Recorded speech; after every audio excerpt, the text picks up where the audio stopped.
My name is Arun Kumar, and you're here for Driven Diary episode 60. What is Driven Diary?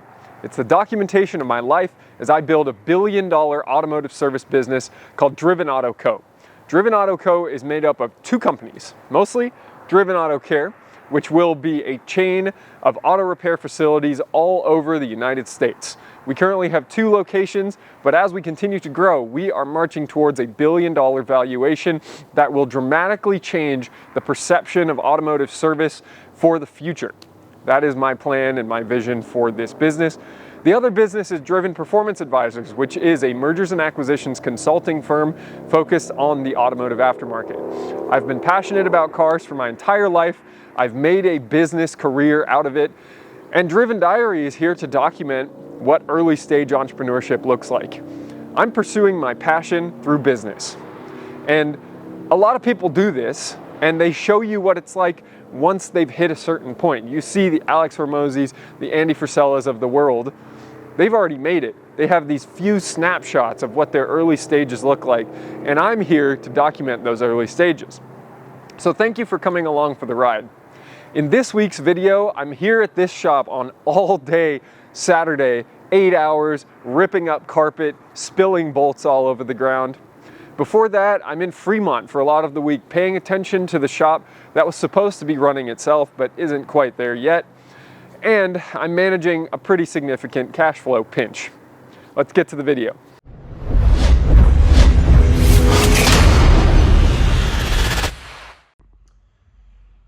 Monday, 5 p.m. and welcome to Driven Diary episode 60.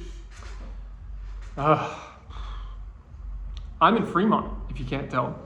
And I'm in Fremont because Alex is back from training, and I am letting him take the reins a little more. And I'm also doing it because I'm kind of forcing him into the fire on the basis of this shop needing to run itself well, Campbell.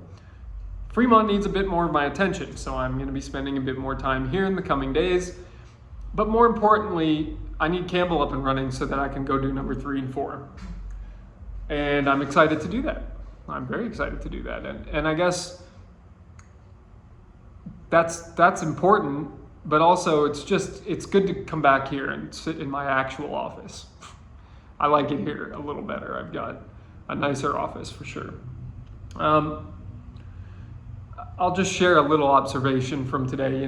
I love being able to capture just some of the evolution of being a business owner and a growing business and all the different things that happen as you're going through the process. And one of those things that's happening as I'm going through the process is I have 8 employees right now between 2 different locations. And so some of them don't see me very much.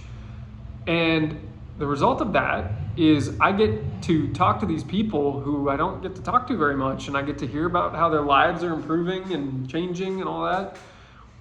But also I get to see them, and they get to see that I'm here and present.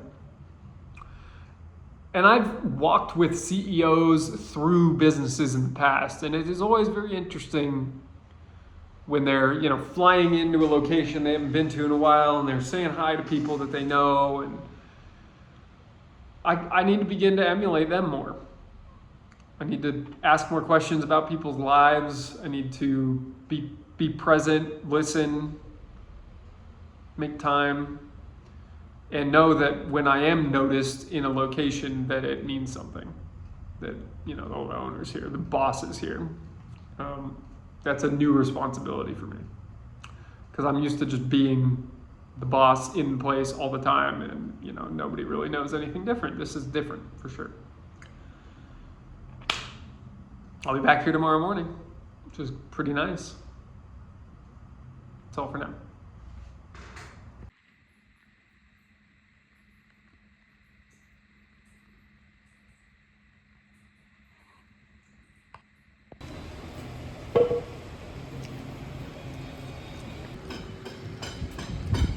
Drive forward a little bit. Oh, we gotta get the run. I'll see you Saturday. Wednesday morning. I'm sitting here in the Passat near 10 in the morning out front of one of the medical offices where Evelyn is getting her pregnancy scans and checkups and all that kind of stuff. And I'm being present for these, and there are a lot of them because of the nature of the pregnancy being high risk after a very late term stillbirth last year. So there's a lot of these appointments. I'm making the ones that she asked me to come to. And you know, it's part of life, and that's part of these videos, is documenting what else is going on. Yesterday I was in Fremont for the morning to supervise how things are going there, because their numbers are not great, and I wanted to kind of see what the dynamic is like and where things can be improved. Then I went down to Fremont in the afternoon. I went down to Campbell in the afternoon, and you saw the Dyno being sold. They're filling the hole with concrete today, which is very exciting. And what else?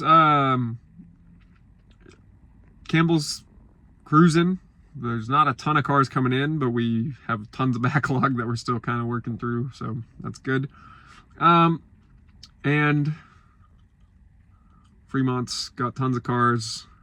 Going through some interesting dicey situations with cars where we warned people that they may need a very major repair before selling them a still multi-$1,000 minor repair. And then they did end up needing the major repair. We've had 3 of those cars in the shop right now, which is a bit of a sticky situation. Not really how I would have wanted to handle it, but it is what it is at this point, and I will coach the team to get out of it. But that's that. Get out of it and not do it again, I think, is more important. Like, we can be a bit more risk averse with situations like that. Anyways, I think that's all for Wednesday morning. Evelyn just got here. I'm gonna head into this appointment. And then the plates are coming for the Explorer today, so I'm going back home, getting the Explorer legal for the road. I'm very excited. I'm very excited. The Explorer has officially joined the fleet. Got plates today. And I'm parked back at home in my black Washington State plated car. There are my other black Washington State plated cars. And I got a good little setup here. We're having fun. I'll show you the whole fleet here.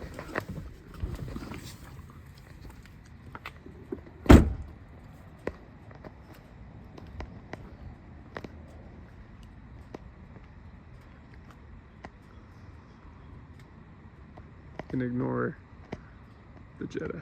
That's not mine. Wednesday evening. Just tried to film this once and ended up getting interrupted by a crying baby out here in the dark on my walk. That was frightening. It's like, what is happening? Oh no. So let's talk about resilience. I got home kind of early tonight, and I was on the phone when I got home with one of the guys at Schwartz Advisors, and the call wrapped up, and I basically was just frustrated about the outcome of that call, being that I needed to reinsert myself into a situation that I thought was handled, because it's not being handled right and the outcome is slipping away. And then I thought about my day, and that happened in nearly every single aspect of my business today. I had to intervene to make sure that a customer who picked up their car actually paid their bill. We had to call after him, get his credit card information. I had to intervene to make sure that a car that got picked up at Fremont actually had documentation of what we did, and that their problem had been resolved because it wasn't on there. I had to note that the mileage on that service had not increased on the car by 800 miles over the course of a one-day visit. I've got a deal that I've little control over, where the purchase price was just materially reduced and the deal structure significantly changed, resulting in less income for us. I have another deal where that's threatening to happen, And then I have a third deal where the timing keeps moving, and I was thrown under the bus saying it was my fault by everyone in the legal team. And yet, when I came home, I was really only focused at the one latest thing that I have to deal with. All that happened today. All that happened today. And you know, it's just another day, and all of those problems got fixed. All of those problems got caught. And some of them are able to be mitigated. Other ones were just eating it. But man, it is a interesting, very interesting situation to find ourselves in. Just needing to be very much vigilant of everything going on. So the resilience is just knowing that these things are gonna happen, that I will solve what I can, I will mitigate what I can't, and I will keep moving forwards. That's all for now.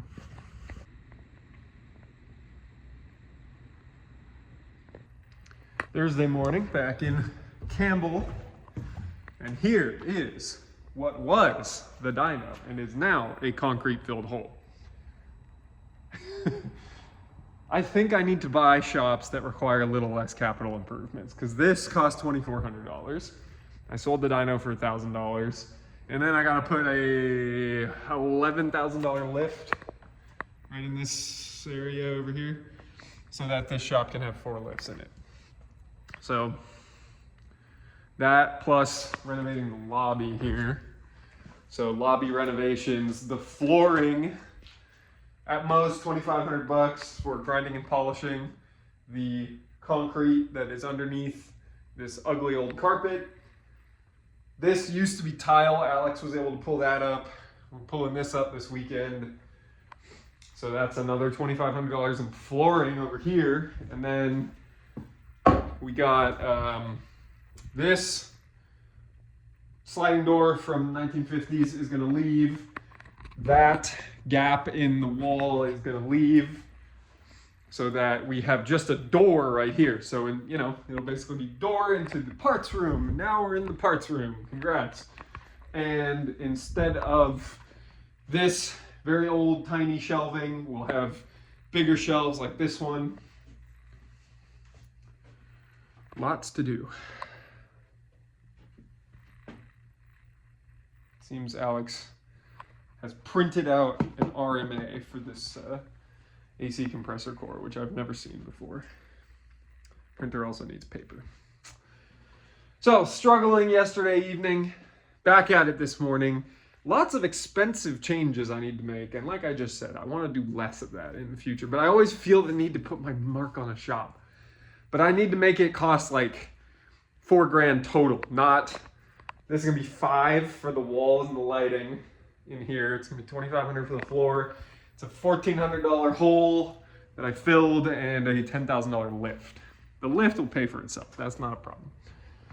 But why can't I just buy a business that has all the lifts? I actually feel I overpaid. And I overpaid for Fremont. I think I overpaid for this one too. I say that, but really what it is I just need to make sure I'm generating returns and revenue. So now I stopped at Fremont this morning. I got my camera, my old camera, my fancy camera, and I'm going to record some marketing videos for Facebook, Instagram, YouTube, for announcing the Campbell location, a little spiel on our confidence inspections, and I got a haircut. So, looking fresh for it. 6:59 a.m. Let's get to work.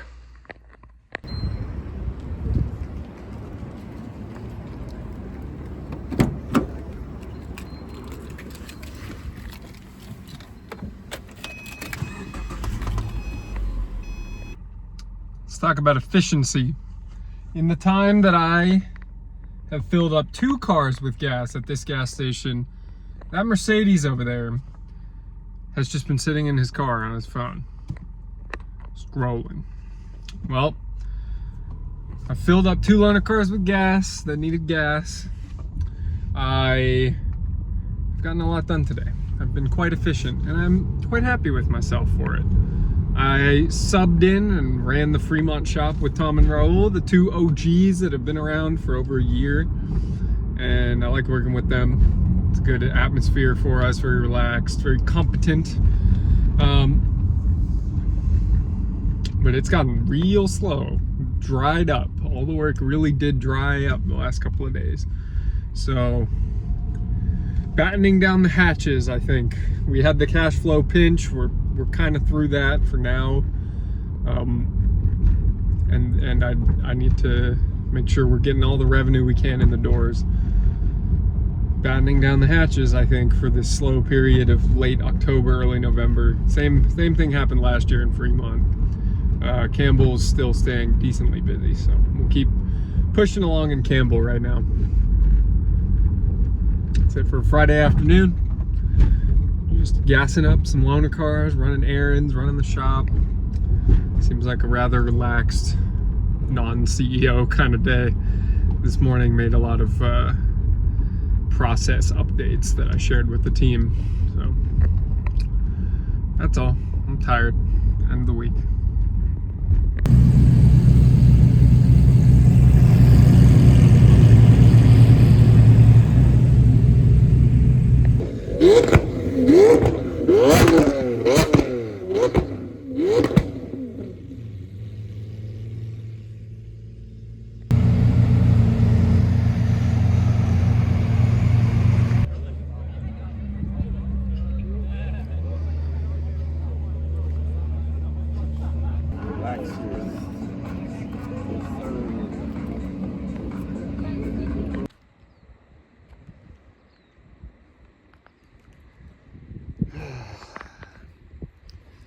Morning of exotic cars.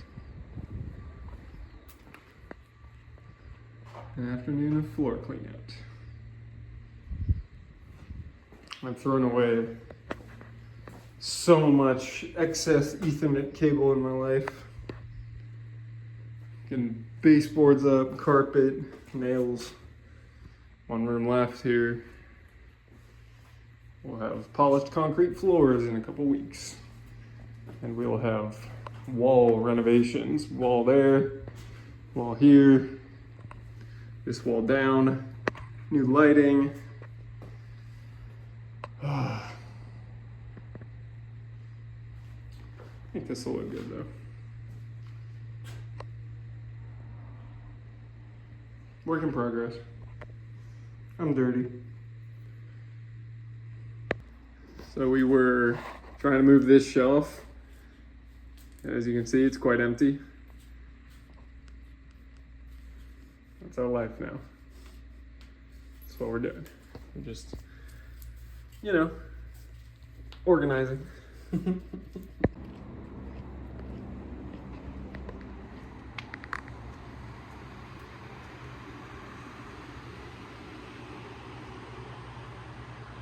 only thing to ignore is those chairs. That's not where that's going to be. But this is much more open now. Much better. Much more space. But this will be a wall, like I said. So all these parts, all this stuff won't have as much visibility to customers. And as you saw in that last clip, we dropped a ton of bolts on the floor. Well, we picked them all up. We reorganized them. And that's why it is currently 8:30 p.m. and we're still here. So that was a long ass day. I woke up at 3:50, 4.5 hours of sleep or so. Worked out, car meet, cruise, another car meet up in beautiful Los Gatos Mansion. Came right here, Campbell, and I've been ripping up carpet, baseboard, moving shelves, rearranging. Say we came out pretty damn good. If you need any battery protector or battery cleaner, let me know, because I have too much that I inherited with the shop. All right. Well, considering tomorrow's Sunday and I'm most definitely going to be dead tired and sore, let's call it here. Thank you for watching Driven Diary episode 60. Look at that, we made it to 60 episodes. If you have any feedback about the episode, please leave a comment below. If you have any questions, same. Don't forget to subscribe so you don't miss next week's Driven Diary. And of course, leave a like so that we show up higher in the YouTube algorithm. Thank you very much for watching. Until next week, I hope you go out, you continue to build your automotive dreams, and stay driven.